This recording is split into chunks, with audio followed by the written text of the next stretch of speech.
Bonjour à tous, aujourd'hui on se retrouve devant notre premier arrêt de la journée. On est donc à Shinjuku pour une deuxième partie de ce guide sur le shopping de montres à Tokyo. Donc je vais pas forcément garder le même format que pour Ginza où j'ai voulu tout faire en une prise pour que vous puissiez voir exactement où est quelle boutique. Parce que Ginza ça n'a pas forcément d'intérêt pour un touriste qui n'aime pas les montres. Si vous venez par exemple en famille, votre famille n'aura peut-être pas forcément envie de passer une journée à Ginza. Donc je pensais que c'était plutôt pratique de savoir où aller pour pouvoir tout faire en 1 heure ou 2. Maintenant, Shinjuku c'est un incontournable à Tokyo, donc je pense que vous pouvez y passer un peu plus de temps, vous perdre, explorer. Donc je vais sûrement faire des coupures, ce qui m'arrange bien parce que même moi je me perds en venant ici. J'ai failli passer à côté de ce magasin-là sans le reconnaître. Donc voilà, j'essaierai de vous faire une carte Google Maps comme pour la vidéo précédente, avec tous les points d'intérêt de la vidéo, que vous puissiez télécharger l'application et voir où vous êtes par rapport à ces boutiques. Donc pour arriver ici, c'est soit la gare de Shinjuku, soit la gare Shinjuku Sanchome. Et donc voilà, le premier arrêt, c'est Kitamura Camera. Je vais voir si je peux filmer à l'intérieur, c'est pas sûr, parce qu'en général, il n'y a personne dedans. Et donc, à première vue, on dirait une boutique de caméras, d'appareils photo, mais en fait, ils ont aussi une section montre. Et c'est ici que j'ai trouvé ma SBGW pas 235, 035. Donc voilà, elle était nulle part sur internet. Et je l'ai trouvée là, donc j'ai craqué. Je suis allé manger un bol de ramen pour réfléchir, et puis je suis revenu la prendre, elle était vraiment à un bon prix. Donc voilà, allons-y.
Donc c'est au 3e étage. Ils sont très gentils. Par contre, j'ai pas encore trouvé de vendeur ici qui parle anglais. Donc à chaque fois, il faut dégainer Google Traduction.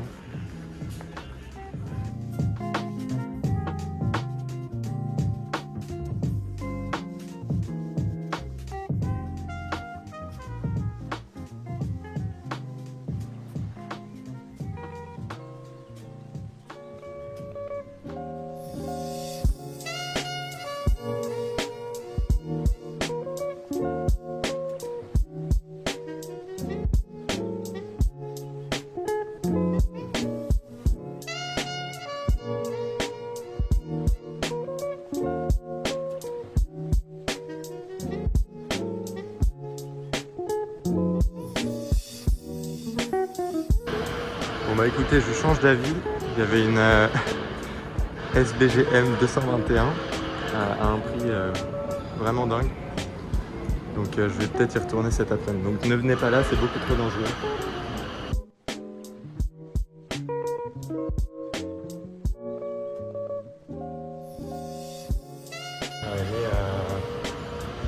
Elle est sans taxe, parce que vous c'est le prix sans taxe qui vous intéressera. C'est 298 000 yens, donc je mettrai la conversion du jour en montant la vidéo, mais c'est bien. Donc bon, continuons. Voilà, c'est un peu compliqué cette boutique là parce que vous avez en fait, c'est là-haut, vous avez ça aussi au rez-de-chaussée. Enfin, en fait l'étage est plus large que le rez-de-chaussée, donc le rez-de-chaussée il est de l'autre côté. C'est un peu difficile à trouver, et ensuite là-haut c'est plus grand.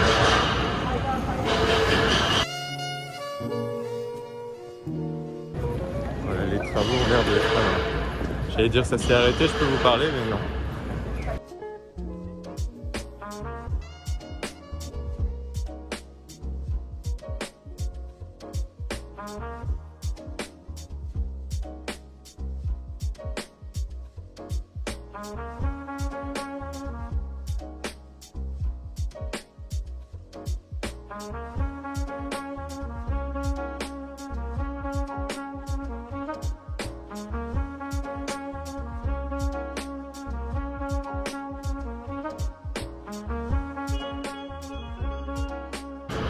Ensuite, juste en face, il y a Comegio.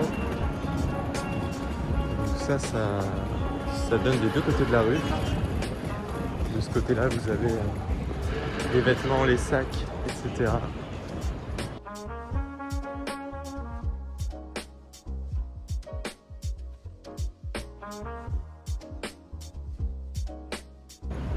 La partie où on trouve les montres. Qu'est-ce qui se passe? Donc voilà, c'est au premier étage. C'est ici. Là, vous avez l'avenue qui sépare Kabukicho et Shinjuku. Voilà un peu ce qu'il y a autour. Donc, Comegyo. Là, pareil, il y a du Grand Seiko. Daleros, Rolex, Patek, etc.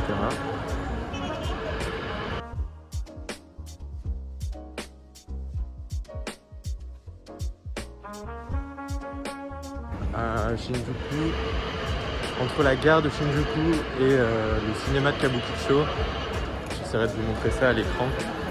Il y a quelques petits endroits sympas, mais bon,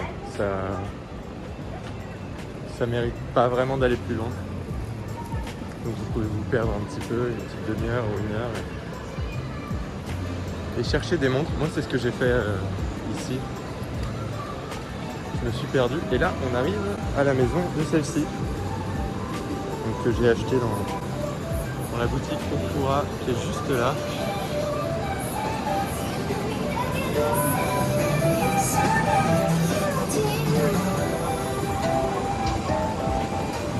Voilà, j'ai mis environ 2 heures à trouver la boutique parce que je l'ai vue sur internet. Il faudra que je vous fasse une vidéo pour vous parler des sites internet pour trouver des montres au Japon. Et donc je l'ai trouvé sur internet et Okura c'est une chaîne un peu comme Easy Cash mais avec des produits de luxe. Et donc il y a des endroits, enfin des points de vente partout dans Tokyo. Et j'ai mis un peu de temps à trouver. Mais bon, après 2 heures, j'y suis arrivé et puis je me suis acheté cette petite récompense. Donc voilà. La dernière fois que j'y suis passé, il n'y avait plus grand chose en Grand Seiko. Je vous mettrai quelques photos de ce que j'avais trouvé là. Il y avait une Black Snowflake aussi que j'avais vue, mais elle s'est vendue. En fait, je suis revenu pour acheter celle-ci et la Snowflake noire. Et finalement, elle était vendue la Snowflake.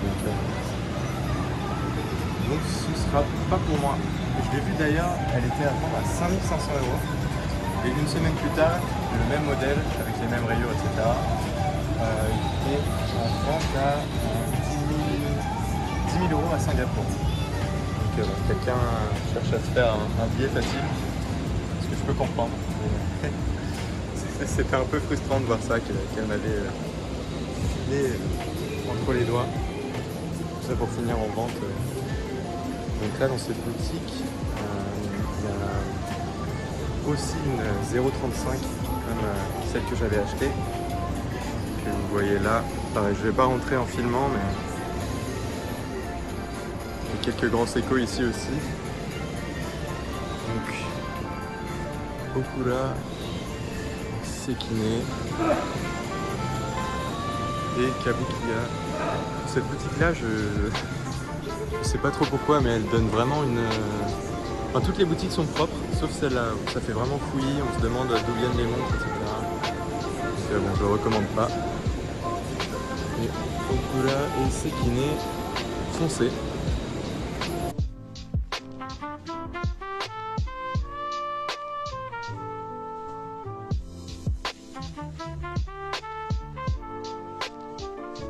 Ensuite au coin, il y a Watchnian. On en avait déjà vu un à Ginza. Ici au premier étage il y a des montres. Ils avaient j'ai oublié la référence, mais c'est la GMT avec le cadran, le même cadran que la SBG H267. Enfin le même style de cadran qui était vachement sympa mais bon un peu cher. Donc allez voir.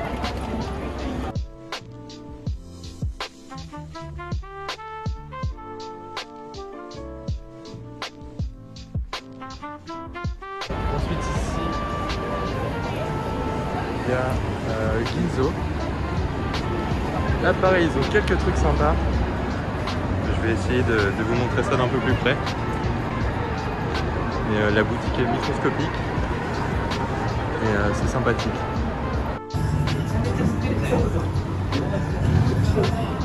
Et voilà les Moonswatch dont je vous parlais. Il y a un peu de tout.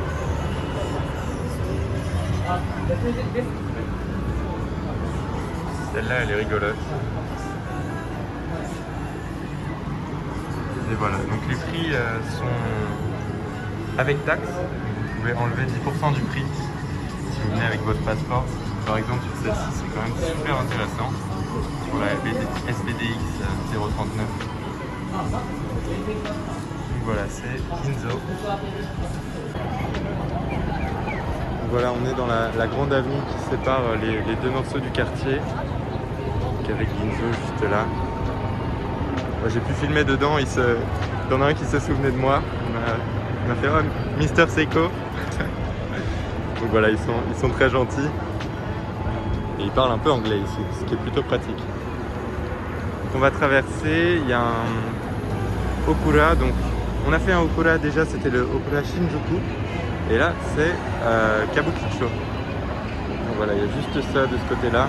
Vous voyez le cinéma avec la tête de Godzilla qui dépasse. Ensuite il y a une ou deux boutiques par là-bas dans l'avenue principale et puis c'est à peu près tout. Donc, on va voir ce que je trouve. Voilà, donc je suis passé brièvement à la boutique des Kabukicho. Bon, il n'y avait pas grand chose d'intéressant. Il y avait une GMT en boîtier 44 GS dont j'ai oublié la référence. Une White Birch et une Héritage Collection avec boîtier en or jaune. Et donc ça m'a fait penser à quelque chose qu'il faut que je vous dise quand même, c'est les Japonais aiment vraiment avoir des choses en état nickel. Ce qui fait qu'ils adorent polir tout. Même s'il y a quelques rayures, ils vont polir. Donc trouver une montre qui a été soit pas polie, soit bien polie, c'est parfois un peu compliqué. Là par exemple dans la boutique où j'étais, la GMT en 44 GS était à un prix plutôt correct. À part que sur les flancs, sur les cornes, je sais pas vraiment comment on peut appeler ça, mais c'était complètement poli et pas poli en mode Zaratsu quoi. C'était un vieux poli dégueulasse. Ou même en essayant, je pouvais pas voir ma réflexion dedans. Donc ça enlève un peu le charme de Grand Seiko. Donc faites attention, essayez d'acheter des choses qui n'ont pas été trop massacrées, parce que malheureusement il y en a quand même pas mal. Bon, on continue.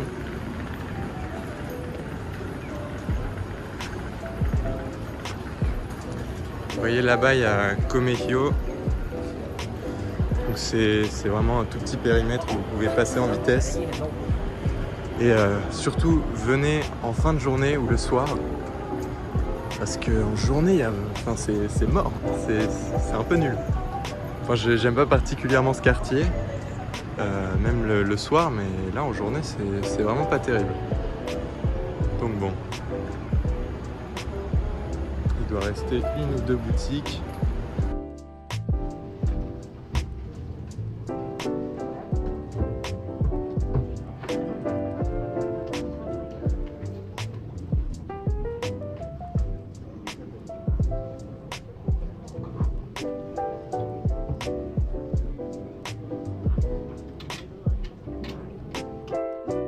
On a Daikokuya qui est, je crois, comme Okura, c'est un espèce de revendeur de plein de trucs d'occasion de luxe.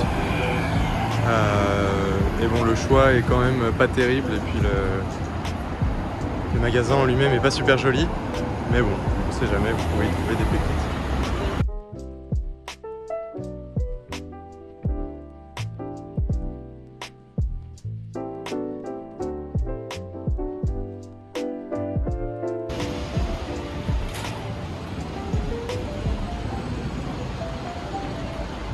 Et donc voilà, on a quasiment fait le tour. Je crois qu'après il n'y a plus rien.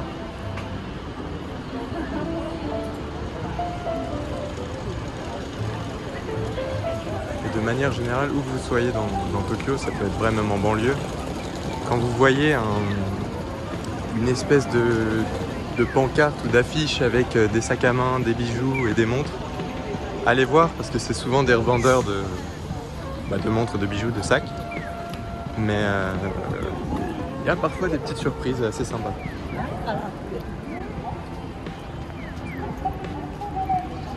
Donc voilà pour Shinjuku. Bon, en vrai, à part Ishida Best, Kitamura Camera que je vous ai montré en premier, le Okura et la boutique d'en face dont j'ai oublié le nom, c'est pas incroyable. Par contre, une fois que vous êtes là, il y a Nakano Broadway qui est pas loin. C'est assez rapide en train. Et là, pour le coup, c'est vraiment le paradis. Il faudra que j'y aille, mais je suis pas sûr d'avoir assez de batterie pour faire ça aujourd'hui. Donc on se retrouvera dans une prochaine petite vidéo.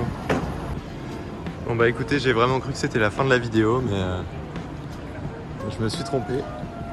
Finalement, je suis retourné à la boutique du début et puis là, j'ai pris la SBGM 221. Voilà, c'était trop difficile de résister. Donc voilà, très dangereuse cette boutique. C'est ma deuxième GS ici. Et voilà, la prochaine fois je vous emmènerai sûrement à Nakano ou Ueno. Mais donc voilà pour Shinjuku. À bientôt.